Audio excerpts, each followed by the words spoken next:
አስቡት አማሌቃውያን ድል ያደርጉ የነበረው የሙሴ እጆች በወረዱ ሰዓት ነበር።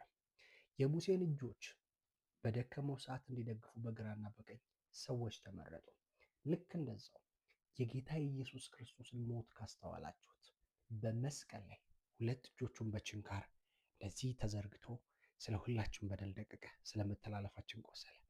አማሌቃውያን ሙሴ እጁን ባነሳ ጊዜ ድል ማድረግ አይችሉም ነበር። ሙሴ እጆቹን በግራና በቀኝ በተደገፈ ሰዓት ባነሳ ጊዜ ድል ማድረግ አይችሉም ነበር። አት ሴም ታይም እጆቹ በወረዱ ሰዓት ግን ኢያሱ ይሸነፍ ነበር፣ ወይም እስራኤል ይሸነፉ ነበር። ለምን? እግዚአብሔር ፐርፌክትሊ በሙሴ እግዚአብሔር ምን ብሎ ተናገረ? እንደኔ አይነት ነቢይ ከመካከላችሁ ያስነሳላችኋል ብሎ ተናገረ። አያችሁ፣ እግዚአብሔር አንድ ምስጢር እንዲያስረዳ እንፈልጋለሁ። በዚህ ውስጥ ጌታ ኢየሱስ ክርስቶስ በመስቀል ላይ የተሰቀለው ሁለት እጆቹን በችንካር ላይክ ወጥረውት ቀኝና ግራ እጁን በሚስማር ሲቸነክሩት የኛ ድል እዛ ጋር ነው ያለው። ኢሳይያስ ላይ ምን ይላል? የደህንነታችን ተግሣጽ በእርሱ ላይ ነበረ ብሎ ነው። በእርሱም ቁስል እኛ ተፈወስን ብሎ። አያችሁ፣ እስራኤላውያን በነቢይ መውጣት ስለነበረባቸው እግዚአብሔር ሙሴን ላከላቸው።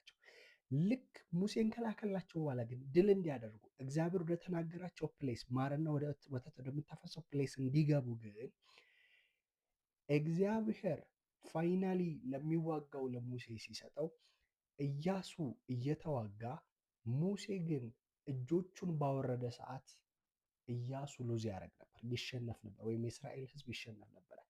ይህንን ጦርነት ለማሸነፍ ግዴታ እጆቹ ይዘረጉ ነበር፣ የሁለታቸውም እጆች ይዘረጉ ነበር። አያችሁ፣ ጌታ ኢየሱስ ክርስቶስ እጆቹን በችንካር የተወጋው በመስቀል ላይ ስለኛ የተሰቀለው እኛ ሞትን ድል እንድንነሳ ነው። የትኛውን ሞት? የመጀመሪያው ሞት፣ የዘላለም ሞትን ድል እንድንነሳ።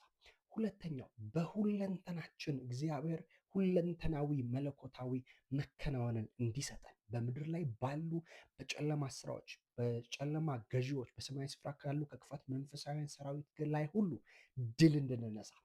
ውጊያችን ከደምና ከስጋ ጋር አይደለም፣ ነገር ግን ድል እንድንነሳ እግዚአብሔር መከፈል የሚገባውን ዋጋ ሁሉ ከፍሏል።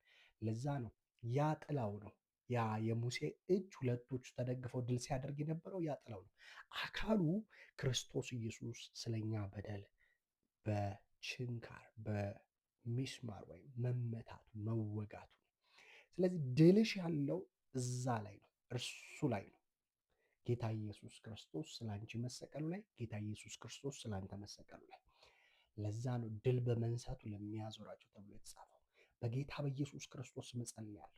ዛሬ የምናምነው አምላክ ሞትን ብቻ ድል የነሳ አይደለም፣ ደግሞ በሁለንተናችንም እንድንጠበቅ የሚፈልግ አምላክ ነውና በጌታ በኢየሱስ ክርስቶስ ስም አይ ፕሬይ በነገር ሁሉ እግዚአብሔር መከናወን እንዲሰጣችሁ።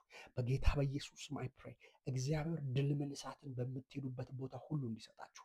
በኢየሱስ ክርስቶስ ፈጽሞ እረፍት፣ ፈጽሞ ኃይል፣ ፈጽሞ መከናወን፣ ድል፣ የድል ኃይል ወደ እናንተ እንዲመጣ ጸለይኩኝ በኢየሱስ ክርስቶስ ስም። አሜን፣ አሜን፣ አሜን።